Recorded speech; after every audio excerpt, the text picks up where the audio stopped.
राज्यासह नाशिक जिल्ह्यात महागाई, भ्रष्टाचार, बेकायदेशीर कामे अनेक समस्या असून प्रत्येक नागरिक मेटाकुटीला आलाय। तरीही आपली शासनाची प्रशासकीय यंत्रणा सुस्त झालेली असल्याने आणि रखडलेल्या कामकाजावर अखिल भारतीय भ्रष्टाचार निर्मूलन संघर्ष समितीतर्फे आवाज उठवण्यात आला। नाशिक जिल्हाधिकाऱ्यांना दिला विविध समस्यांचं निवेदन। भ्रष्टाचार निर्मूलन समितीचे राज्य नेते नाशिक भूषण अमोलजी भागवत यांच्या मार्गदर्शनाखाली देण्यात आले। यावेळी कामगार नेते व समितीचे राष्ट्रीय सरचिटणीस अमोल भागवत यांनी काही प्रश्नांद्वारे जाब विचारलाय। यावेळी प्रदेश सरचिटणीस सारिका नागरे यांनीही त्यांना साथ देऊन प्रशासनाला काही आवाहन केलंय। ते खालीलप्रमाणे, यामध्ये बेकायदा वृक्षतोड थांबवावी। नाशिकमध्ये सीएनजी गॅस इतरांच्या तुलनेत फारच महाग, शासनानं पायाभूत सुविधा सामान्यांपर्यंत पोहोचवाव्यात। शासकीय काम पारदर्शी आणि भ्रष्टाचार मुक्त करावे।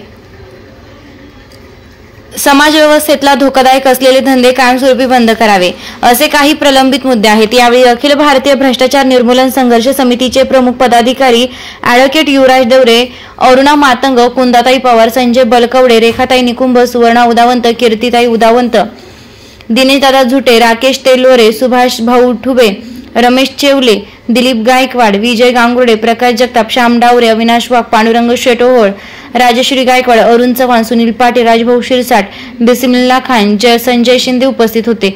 याप्रसंगी बोलताना राष्ट्रीय सरचिटणीस अमोलजी भागवत यांनी सांगितले की अगोदरपासून आपण याच पद्धतीने जनजागृती करीत आहोत की सर्वसामान्य जनतेच्या सेवेसाठी आपण उच्च अधिकाऱ्यांपासून तर एक सर्वसाधारण कामगारापर्यंत सर्वांना सरकारनं नेमलेलं सर्व जनतेचे नोकर आहेत। त्यांनी जनतेचे प्राथमिक गरजांपासून तर वेळोवेळी येणाऱ्या अडचणी यावर तात्पुरते नियोजन न करता दूरदृष्टी ठेवून नियोजन केल्यास गोरगरीब सर्वसाधारण जनतेला वारंवार अनेक प्रचाराच्या अडचणींना सामोरे जावे लागणार नाही।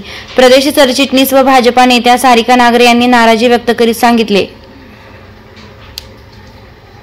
आमच्यासारख्या प्रतिनिधींकडून मागील 4 महिन्यांमध्ये सतत पाठपुरावा करून देखील जर काही गोरगरीब जनतेच्या प्रश्नांशी निगडीत मुद्दे काही विक्षिप्त विचित्र समाजकंटकांमुळे व त्यांना समर्थन करणाऱ्या घाणेरड्या राजकारणी प्रवृत्तीमुळे जर थांबत असतील तर धोकादायक बाब समाजासाठी दुसरी नाही। त्यानंतर समितीच्या प्रमुख महिला पदाधिकारी अरुणाताई मातंग, कुंदा पवार, सुवर्णा उदावंत यांनी आपण राहत असलेल्या परिसरामध्ये सुद्धा नागरिकांच्या अनेक समस्या दुर्लक्षित आहेत, त्यावर तात्काळ प्रशासनानं काम करून जनतेला दिलासा द्यावा अशी आशा व्यक्त केली आहे। रोकठोक पोलीस टाइम्स न्यूज साठी उपसंपादक विलास डी भालेराव भोगूर।